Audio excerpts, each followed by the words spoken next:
Sansão dormiu no colo de Dálila, achando que ainda tinha força. Ele nem percebeu quando o Espírito do Senhor se retirou dele. E há sinais, agora mesmo, de que isso pode estar acontecendo com você.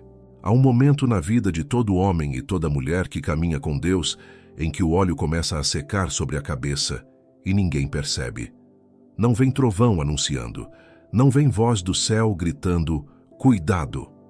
A unção, quando se retira como a maré, devagar, em silêncio, deixando a areia exposta antes que alguém entenda o que aconteceu. E é sobre isso que preciso falar com você hoje, porque conheço homens de Deus que ainda erguem as mãos no altar, ainda cantam os hinos, ainda repetem as orações de sempre, mas que já não têm mais aquele óleo que um dia os separou para o serviço do Senhor. Sansão sabia dormir, sabia rir, sabia contar suas adivinhações e vencer seus inimigos.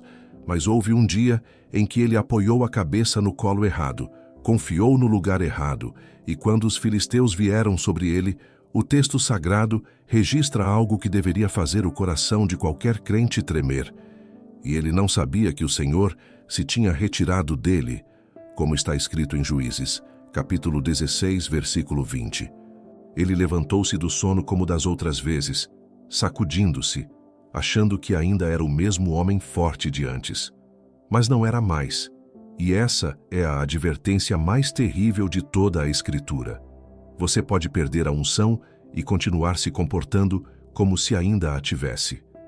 Charles Spurgeon, esse homem que Deus levantou para pregar com fogo nas ruas de Londres, dizia que o maior perigo do pregador, do crente, do servo de Deus, não é o pecado escandaloso que todos veem, mas o pecado silencioso que ninguém percebe crescer. Spurgeon alertava seus próprios alunos de teologia sobre isso, dizendo que um homem pode continuar pregando, continuar orando em público, continuar sendo aplaudido pela igreja e já estar espiritualmente morto por dentro. Ele comparava isso a uma lâmpada que ainda parece acesa aos olhos de longe, mas cujo pavio já se consumiu e que a qualquer sopro mais forte se apagará de vez. E eu pergunto, quando foi a última vez que você chorou orando sozinho? Não na igreja, não diante dos outros, mas sozinho, no quarto, com a porta fechada. Quando foi a última vez que a palavra de Deus feriu o seu coração antes de virar apenas um versículo bonito para postar? Porque a unção não se mede pelo volume da sua voz no louvor, nem pela frequência com que você vai à igreja. A unção se mede pela sensibilidade da sua alma diante de Deus. E há sinais, meus irmãos, sinais claros de que ela está indo embora. E a maioria das pessoas os ignora até que seja tarde demais. O primeiro sinal é a familiaridade sem temor. Você começa a falar de Deus como quem fala de qualquer assunto. Ora rápido, lê rápido, e sai satisfeito por ter cumprido mais um momento devocional, sem que aquilo tenha tocado profundamente sua alma. O rei Davi, depois de seu pecado com Batseba, sabia exatamente o que estava em jogo. E por isso clamou no Salmo 51, versículo 11. Não me lances fora da tua presença, e não retires de mim o teu Espírito Santo. Davi tinha medo. Ele sabia que era possível perder aquilo que Deus lhe dera. E esse temor, esse mesmo temor, é o que muitos de nós já não sentimos mais. O segundo sinal é a compensação pela aparência. Quando a intimidade real com Deus diminui, o ser humano religioso instintivamente aumenta a encenação. Fala mais alto nas orações públicas, usa mais versículos nas conversas, publica mais frases espirituais, mas por dentro o deserto cresce. Jesus falou disso com uma clareza que corta como espada, quando disse em Mateus capítulo 7, que muitos naquele dia lhe dirão, Senhor, Senhor, não profetizamos nós em teu nome? E ele responderá que nunca os conheceu. Não é sobre fazer coisas em nome de Deus. É sobre conhecer a Deus e ser conhecido por Ele. O terceiro sinal, talvez o mais sutil de todos, é a irritação diante da correção. Quando alguém que já foi ungido começa a se afastar de Deus, ele se torna cada vez mais intolerante a qualquer palavra que o confronte. Sansão riu quando Dalila perguntou sobre o segredo da sua força pela terceira vez. Ele brincava com aquilo que deveria proteger com todo o cuidado. E há pessoas hoje brincando com o próprio chamado, tratando como piada aquilo que Deus levou anos para construir dentro delas. Pense em quantas pessoas ao seu redor ainda ocupam cargos na igreja, ainda cantam no coral, ainda ensinam na escola dominical, e que, se fossem sinceras consigo mesmas, confessariam que já não sentem mais aquele fogo que um dia as levou a servir. Elas continuam por hábito, por compromisso, por medo de decepcionar os outros, e não porque o coração ainda arde como ardia. Isso não é hipocrisia proposital. É o resultado natural de uma unção que foi se esvaindo aos poucos, sem que ninguém tivesse coragem de parar e perguntar: onde foi que eu perdi o rumo? E veja, esse esfriamento raramente começa com um grande pecado. Ele começa com pequenas negligências, um dia de oração pulado que vira uma semana, uma leitura da palavra substituída por outra ocupação que parecia mais urgente, uma reunião com os irmãos trocada por descanso, depois por lazer, depois pelo silêncio total. Ninguém decide abandonar a Deus de uma vez. As pessoas se afastam devagar, decisão após decisão, até que um dia olham para trás e não reconhecem mais o próprio caminho. Mas eu não trouxe essa palavra para te deixar em desespero. Trouxe porque ainda há tempo. A diferença entre Sansão e o rei Davi não foi que um pecou e o outro não. Os dois pecaram gravemente. A diferença foi que Davi, quando confrontado pelo profeta Natã, quebrantou-se, chorou, voltou-se. Sansão só se voltou quando já estava cego, acorrentado, moendo grão como escravo na casa dos seus inimigos. Deus, na sua infinita misericórdia, ainda devolveu a força a Sansão uma última vez, conforme registrado em Juízes capítulo 16, versículo 28, quando ele clamou: Senhor Jeová, peço-te que te lembres de mim. Mas quanto sofrimento ele já não havia atravessado antes de clamar. Você não precisa chegar a esse ponto. Você pode agora, hoje, antes que essa palavra termine, voltar-se para Deus com o mesmo clamor de Davi, pedindo que o Espírito não se retire de você. E se essa palavra tocou o seu coração, se você sentiu que precisa dessa restauração, eu preparei algo com muito cuidado para te ajudar a reconstruir essa intimidade perdida, um guia chamado 21 Dias para restaurar sua intimidade com Deus. Não é uma fórmula mágica, é um caminho dia após dia, para você voltar a sentir a presença de Deus como sentia antes. O link está fixado no primeiro comentário aqui embaixo, e eu te convido de coração a dar esse passo hoje. E antes de continuarmos, se você ainda não faz parte da nossa família aqui no canal, essa é a hora de se inscrever. Toda semana trazemos palavras como essa, pregações que não adoçam a verdade, mas que também não deixam ninguém sem esperança. Inscreva-se, ative o sininho e vamos juntos nessa jornada de volta para os braços do Pai. Agora eu preciso te contar algo que poucos pregadores têm coragem de dizer. Existe uma diferença enorme entre o dom que Deus coloca em você e a unção que sustenta esse dom. O dom, muitas vezes, permanece mesmo quando a unção já partiu. É por isso que você conhece cantores talentosos que ainda cantam bonito nos palcos, mesmo vivendo longe de Deus. É por isso que existem pregadores que ainda sabem estruturar um sermão, ainda sabem emocionar a plateia, mas cujas palavras já não carregam mais peso espiritual nenhum.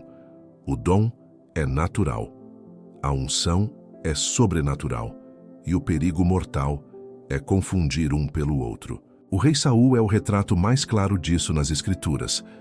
Quando Samuel o ungiu, o texto sagrado registra que o Espírito do Senhor se apoderou dele, e ele passou a profetizar entre os profetas, conforme está escrito em 1 Samuel, capítulo 10. Mas depois, quando Saul desobedeceu repetidas vezes, quando poupou o que Deus mandara destruir, quando ofereceu sacrifícios que não lhe cabiam oferecer, algo terrível aconteceu, e está registrado em 1 Samuel, capítulo 16, versículo 14. E o Espírito do Senhor se retirou de Saul, e o atormentava um espírito mau da parte do Senhor. Repare bem nisso. Saul continuou rei. Continuou usando a coroa. Continuou dando ordens ao exército de Israel. Mas por dentro, o vazio já havia tomado conta. E o que mais me impressiona nessa história é que Saul não percebeu de imediato. Ele seguiu tomando decisões como se ainda tivesse a mesma cobertura de antes. Perseguiu Davi por anos com uma obsessão que só cresceu, tomado por ciúme, por medo, por uma insegurança que nasce exatamente quando o homem sabe, no fundo, que perdeu algo precioso e tenta compensar com controle. Quantas pessoas hoje fazem exatamente isso?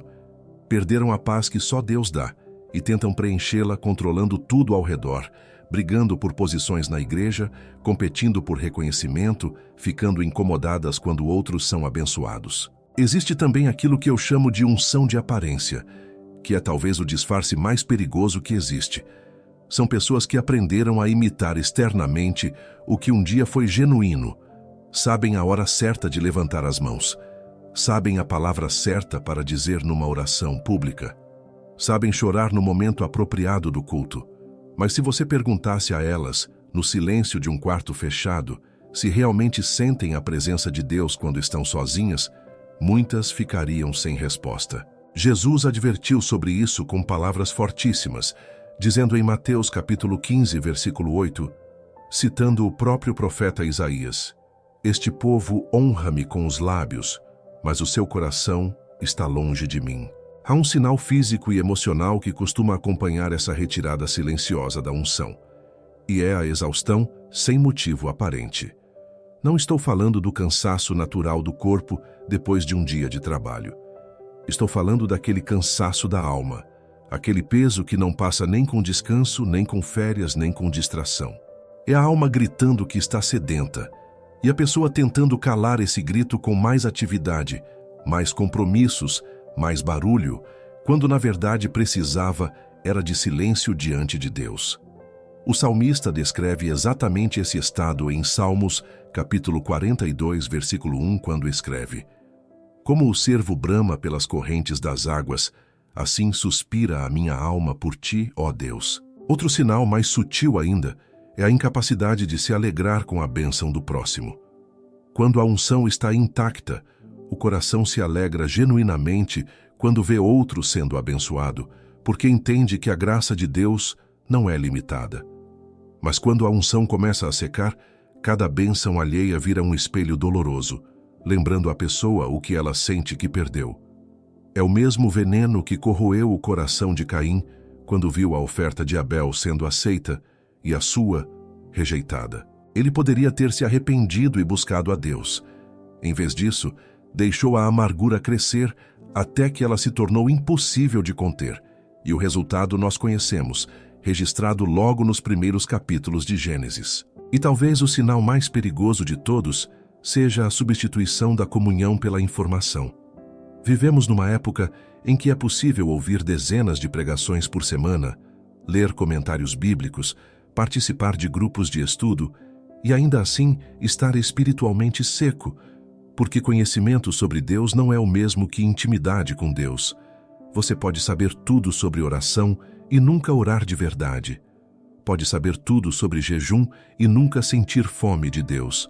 O apóstolo Paulo, escrevendo aos Coríntios, alertou sobre esse tipo de conhecimento vazio, dizendo em 1 Coríntios capítulo 8, versículo 1, que o conhecimento incha, mas o amor edifica. Agora, preste atenção numa coisa que precisa ficar bem clara. Sentir esses sinais não significa que você já perdeu tudo. Significa que você está sendo alertado a tempo. Deus, na sua misericórdia, sempre manda avisos antes de permitir a consequência total. Ele mandou o profeta Natã até Davi. Ele permitiu que Saul ainda tivesse anos de reinado, mesmo já sem a mesma cobertura, como oportunidade de se arrepender, embora ele tenha desperdiçado essa chance. E ele está agora, através dessa mensagem, te dando a chance de reconhecer os sinais antes que a situação se agrave ainda mais. Pense também em quantas famílias inteiras já sofreram as consequências dessa retirada silenciosa, sem nunca entenderem o que realmente estava acontecendo. Um marido que já não ora mais com a esposa. Uma mãe que já não abre a Bíblia com os filhos antes de dormir, como fazia anos atrás. Filhos que crescem vendo os pais frequentando a igreja todo domingo, mas nunca vendo neles um momento genuíno de intimidade com Deus dentro de casa. A fé vira decoração, vira tradição de família, vira algo que se pratica por hábito, mas que já não transforma nada, porque a fonte que deveria alimentar aquele lar secou há muito tempo e ninguém teve coragem de admitir isso em voz alta. E há ainda um efeito colateral dessa condição que raramente é discutido: a dificuldade crescente de ouvir a voz de Deus com clareza. Quando a unção está viva, o crente reconhece com relativa facilidade quando o Espírito está falando ao coração, seja através de um versículo que salta aos olhos, seja através daquela paz ou daquela inquietação que confirmam uma decisão. Mas quando a unção se esvai, tudo fica embaçado. A pessoa ora e sente que está falando com o teto. Lê a Bíblia e as palavras parecem distantes, quase estrangeiras. Não é que Deus tenha parado de falar, é que a sensibilidade espiritual necessária para escutar foi ficando cada vez mais fraca, como um rádio perdendo o sinal aos poucos. A pergunta que fica é: você vai continuar vivendo com o dom, mas sem a unção, apenas repetindo movimentos religiosos que já perderam o sentido? Ou você vai parar agora, reconhecer o que está sentindo e clamar como Davi clamou, pedindo que o Espírito do Senhor não se afaste de você? Porque existe uma diferença entre continuar na religião e continuar na presença de Deus. E só você sabe, no fundo do seu coração, qual das duas você está vivendo agora. Há uma pergunta que precisa ser feita agora, antes de avançarmos: como alguém chega a esse ponto? Porque ninguém nasce distante de Deus. A maioria de nós teve em algum momento um encontro real, genuíno, transformador com a presença do Senhor. Então o que acontece no caminho? Como um coração que já ardeu de amor por Deus se torna um coração morno, acostumado, quase indiferente? A resposta está espalhada por toda a Escritura, mas há um trecho que expõe isso com uma clareza que dói. A carta de Jesus à igreja de Éfeso, registrada em Apocalipse capítulo 2. Éfeso era uma igreja admirável aos olhos humanos. Trabalhava, perseverava, não tolerava o mal, testava os falsos apóstolos e os desmascarava, suportava perseguições sem desfalecer. Se você fosse analisar essa igreja pelos critérios que costumamos usar hoje, diria que era um modelo de excelência espiritual. E, no entanto, Jesus disse algo que deveria fazer qualquer um de nós parar e se examinar profundamente. Tenho contra ti que deixaste o teu primeiro amor, conforme está escrito em Apocalipse, capítulo 2, versículo 4. Repare bem, a igreja não tinha abandonado a doutrina, não tinha caído em heresia, não tinha se corrompido moralmente aos olhos dos homens. Ela apenas havia perdido o amor, a intimidade, o ardor de coração que existia no início. E é exatamente assim que a unção costuma se afastar de nós. Não através de um grande escândalo, mas através do esfriamento gradual do primeiro amor. Você se lembra de como orava quando conheceu a Deus pela primeira vez? Aquela sede, aquela urgência, aquela vontade de estar na presença dele mesmo sem entender direito a teologia? Com o tempo, muitos trocam aquele fervor por rotina. Trocam a intimidade pela obrigação. E a obrigação sozinha nunca sustenta unção nenhuma. Ela sustenta a aparência, sustenta a frequência, sustenta comportamento religioso, mas não sustenta a chama que só o amor genuíno consegue manter acesa. Existe também um fator que raramente é mencionado nas igrejas, mas que precisa ser dito com a mesma clareza da Escritura: o acúmulo de mágoas não resolvidas com Deus. Muita gente carrega dentro de si uma decepção antiga, uma oração que não foi respondida como esperava, uma perda que não fez sentido, e em vez de processar essa dor na presença de Deus, com honestidade, essas pessoas simplesmente engolem o ressentimento e continuam frequentando a igreja como se nada tivesse acontecido. Só que por dentro, uma parede foi erguida. E é impossível manter intimidade profunda com alguém enquanto você guarda mágoa silenciosa contra essa mesma pessoa, mesmo que essa pessoa seja o próprio Deus. Jó atravessou isso de forma brutal. Perdeu os filhos, os bens, a saúde E mesmo assim, no meio da sua dor mais intensa, ele não deixou de buscar a Deus, mesmo questionando, mesmo reclamando, mesmo exigindo respostas. E veja a diferença. Jó brigou com Deus, mas nunca abandonou Deus. Ele disse em Jó, capítulo 13, versículo 15, algo que resume a postura correta diante da dor. Ainda que ele me mate, nele esperarei. Isso é intimidade mantida mesmo em meio à tempestade. É completamente diferente de simplesmente se afastar em silêncio, guardando mágoa, fingindo que está tudo bem. Outro caminho comum que leva ao esfriamento é o excesso de ocupação com as coisas de Deus, no lugar da comunhão com o próprio Deus. Marta, na casa de Betânia, é o retrato perfeito disso. Ela estava atarefada, preparando tudo para receber Jesus, se afadigando com muitos serviços, enquanto Maria, sua irmã, simplesmente sentou-se aos pés do Senhor para ouvi-lo. E quando Marta reclamou, Jesus respondeu de um jeito que ainda ecoa hoje, conforme está escrito em Lucas capítulo 10, versículo 42. Maria escolheu a boa parte, a qual não lhe será tirada. Quantos de nós estão tão ocupados servindo a Deus que esqueceram de simplesmente sentar aos pés dele? Quantos líderes, quantos obreiros, quantos crentes fervorosos estão exaustos de tanto fazer e vazios por dentro por terem parado de simplesmente estar? Há também o perigo silencioso do sucesso. Parece contraditório, mas muitas vezes é exatamente quando as coisas vão bem que a unção começa a escapar sem que percebamos. Enquanto lutamos, enquanto sofremos, enquanto dependemos totalmente de Deus para sobreviver, a intimidade se mantém forte por necessidade. Mas quando a vida melhora, quando as contas se resolvem, quando o problema de saúde passa, existe a tentação de relaxar a dependência, achando que agora conseguimos caminhar sozinhos por um tempo. Moisés alertou o povo de Israel sobre exatamente isso antes de entrarem na terra prometida, dizendo em Deuteronômio capítulo 8, versículo 11 a 12, que tivessem cuidado para não se esquecerem do Senhor quando comessem, se fartassem e construíssem boas casas para habitar. E existe ainda um último elemento que precisa ser dito, talvez o mais difícil de admitir: o orgulho espiritual disfarçado de maturidade. Quanto mais tempo alguém caminha na fé, mais fácil fica confiar no próprio conhecimento, em vez de continuar dependendo de Deus, como no início.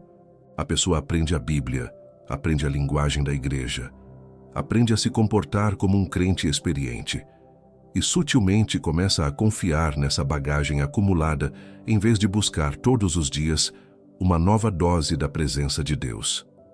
É como se a experiência passada substituísse a necessidade presente, e isso é uma armadilha perigosa, porque Deus nunca prometeu unção retroativa. O óleo que ungiu você ontem não sustenta a caminhada de hoje. Cada dia exige uma busca nova, uma entrega nova, um recomeço diante do altar. Pense em como isso se parece com o maná que Deus dava ao povo no deserto. Ele não permitia que guardassem o maná de um dia para o outro, exceto na véspera do sábado, porque queria ensinar uma verdade espiritual profunda. A dependência de Deus precisa ser diária, renovada, constante.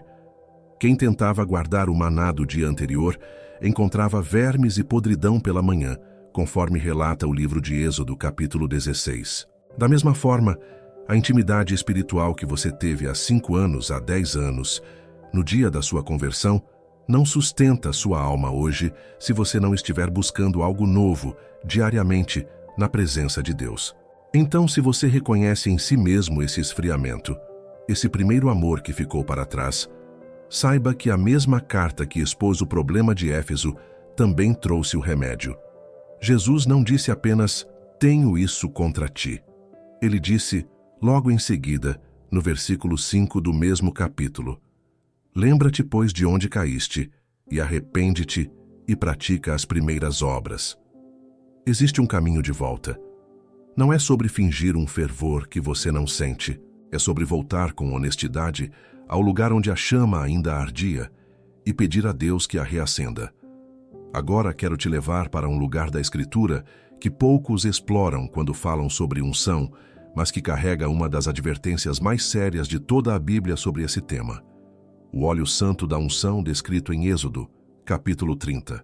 Deus deu a Moisés uma fórmula muito específica, composta de mirra, canela aromática, cálamo aromático, cássia e azeite de oliveiras, e ordenou que esse óleo fosse usado exclusivamente para ungir o tabernáculo, os utensílios sagrados e os sacerdotes.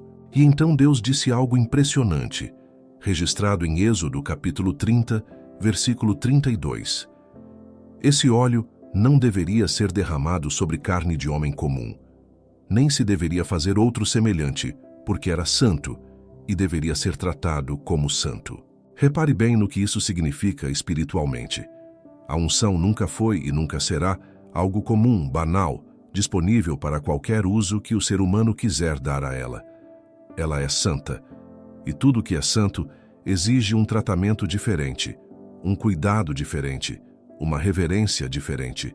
Quando começamos a tratar a presença de Deus como algo comum, como um recurso qualquer que usamos quando nos convém e ignoramos quando não precisamos, estamos, sem perceber, profanando aquilo que deveria ser mantido em absoluta santidade.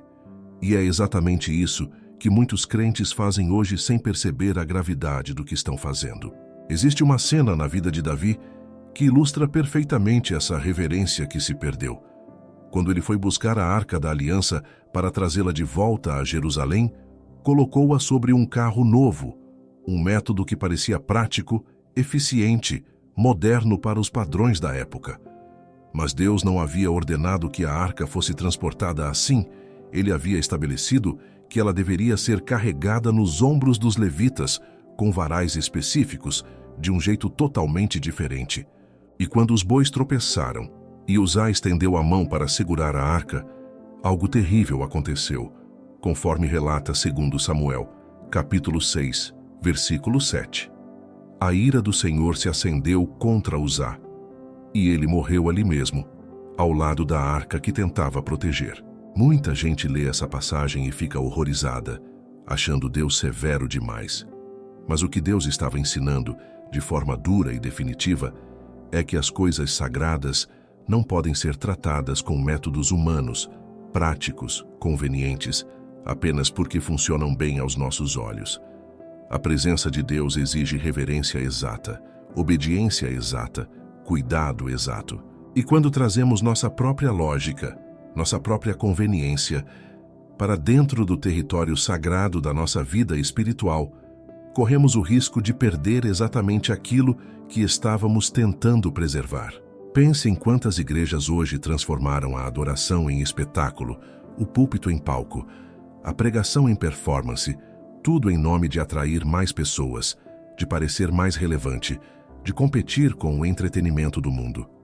E aos poucos, sem perceber, o carro novo substitui os ombros dos levitas. A técnica substitui a santidade. E então as pessoas se perguntam por que os cultos parecem vazios de presença, mesmo cheios de gente, mesmo com produção impecável, mesmo com música perfeita. Porque presença não se produz com técnica. Presença se cultiva com reverência. E isso vale também para a vida pessoal de cada um de nós.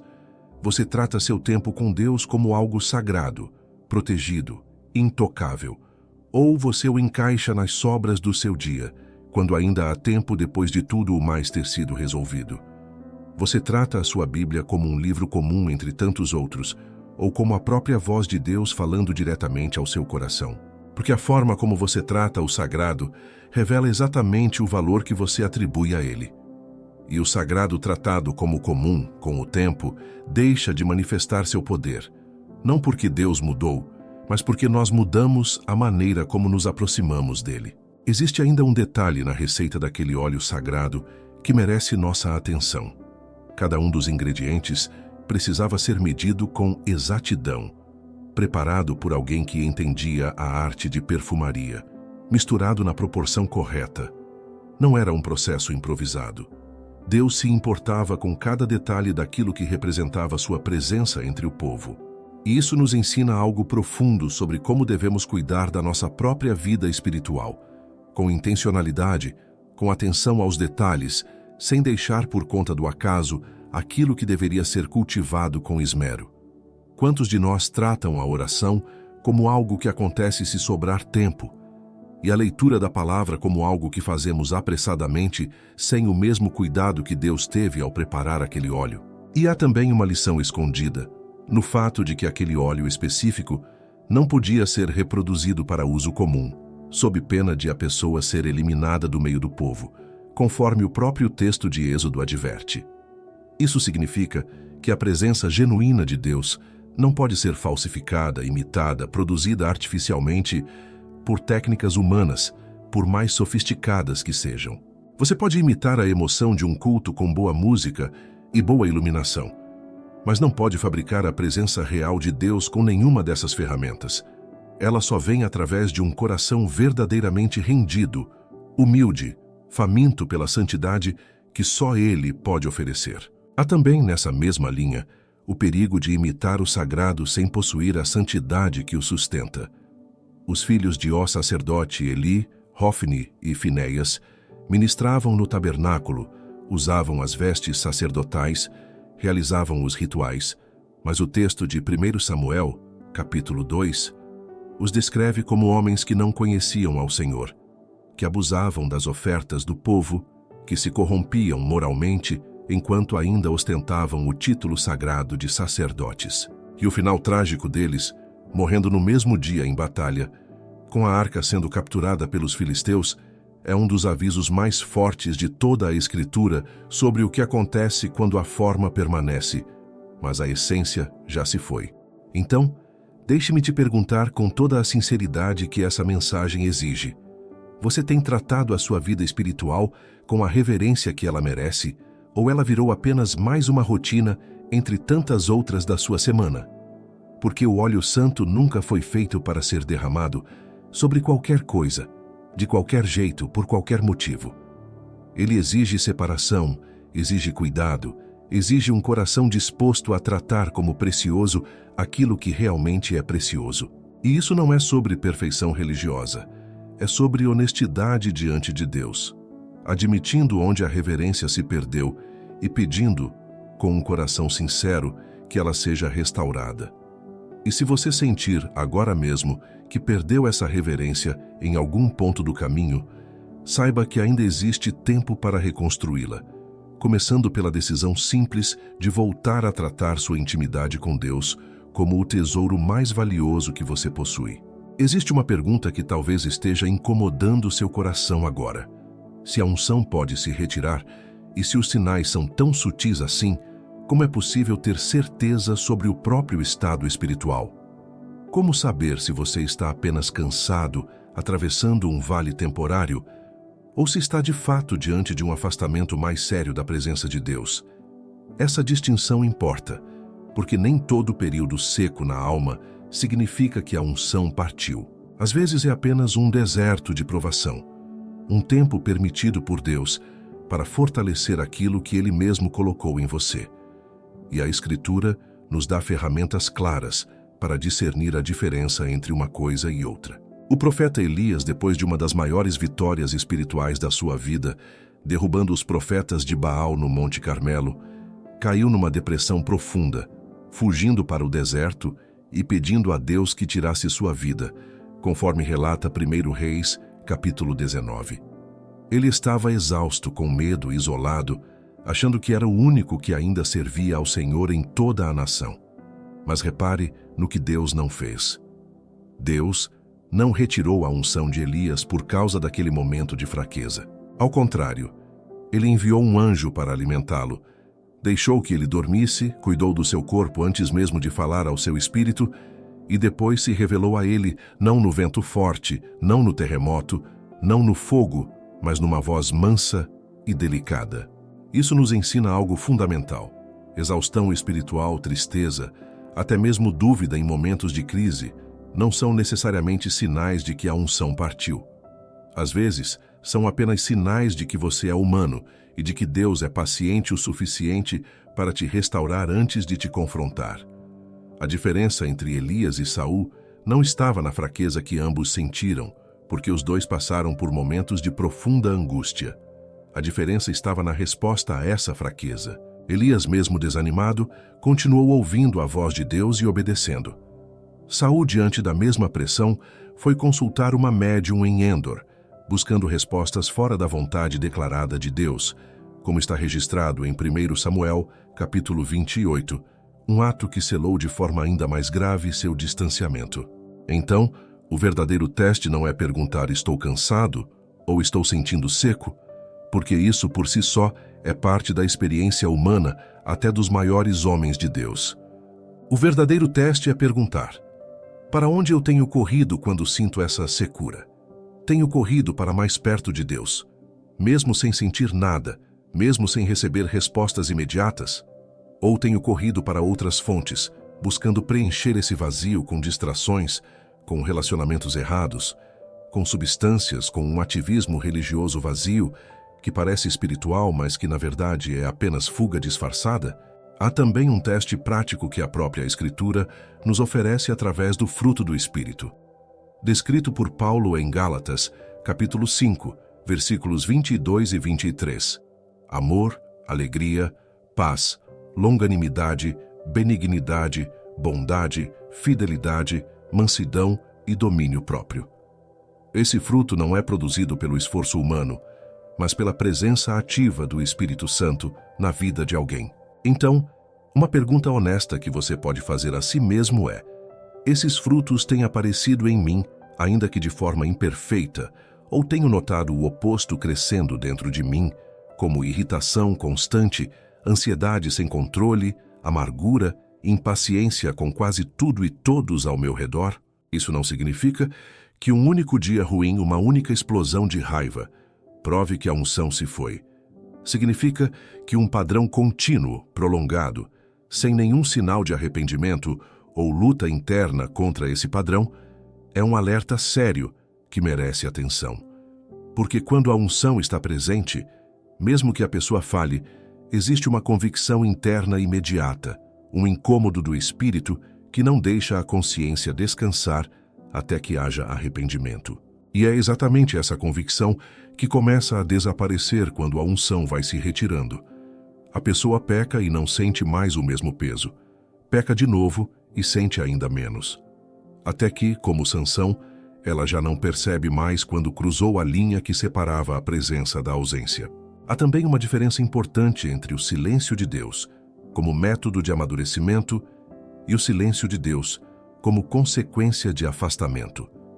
Existem temporadas em que Deus propositalmente reduz a sensação de presença que sentimos, não porque se afastou, mas porque quer nos ensinar a caminhar por fé, e não apenas por sentimento. Foi assim com Jó, que passou boa parte do livro sem nenhuma resposta direta do céu, apenas o silêncio pesado enquanto seus amigos ofereciam explicações erradas para o seu sofrimento. E ainda assim, mesmo sem sentir a presença de Deus de forma perceptível, Jó continuou íntegro, continuou buscando, continuou falando com Deus, mesmo sem receber resposta. Esse tipo de silêncio treina a fé. É completamente diferente do silêncio que resulta de um coração que se afastou por escolha própria, através de pecado não confessado, teimosia continuada ou desobediência deliberada. Como diferenciar essas duas formas de silêncio? A resposta está, mais uma vez, na direção do seu coração. Quem está atravessando um silêncio de amadurecimento, continua buscando, continua orando, mesmo sem sentir nada, continua obedecendo ao que já sabe da palavra de Deus, mesmo sem receber revelações novas. Quem está atravessando o silêncio da consequência tende a se afastar ainda mais diante da falta de resposta, abandonando a oração, abandonando a leitura, justificando o próprio distanciamento com a desculpa de que Deus não está falando mesmo. Então, para que insistir? A postura do coração diante do silêncio revela muito sobre qual dos dois caminhos você está de fato trilhando. A boa notícia, e ela é imensa, é que Deus jamais se cansa de restaurar um coração que verdadeiramente deseja voltar. Ele restaurou Davi depois do seu pecado gravíssimo. Ele restaurou Pedro depois de negá-lo 3 vezes, perguntando por 3 vezes seguidas se Pedro o amava. Um por cada negação, conforme relata João, capítulo 21, ele restaurou o próprio povo de Israel repetidas vezes ao longo de toda a história registrada nas Escrituras, mesmo depois de ciclos inteiros de idolatria e abandono. A retirada da unção não é necessariamente uma sentença final e irreversível. Ela é, na maioria das vezes, um convite urgente ao arrependimento, uma última oportunidade de retorno antes que as consequências se tornem permanentes, como aconteceu tragicamente com Saul.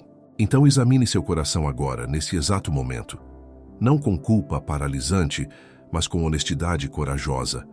Onde você tem corrido quando a secura aparece? O que tem crescido dentro de você nos últimos meses? E principalmente, você ainda sente aquele incômodo suave quando se afasta de Deus? Ou já não sente mais nada? Sansão só clamou quando já estava cego. Saul só buscou respostas quando já era tarde demais. Mas você ainda está aqui, ainda ouvindo, ainda com tempo de voltar antes que a história se repita na sua vida. Se essa palavra tocou o seu coração, não deixe esse sentimento passar. Leve-o para o joelho hoje mesmo.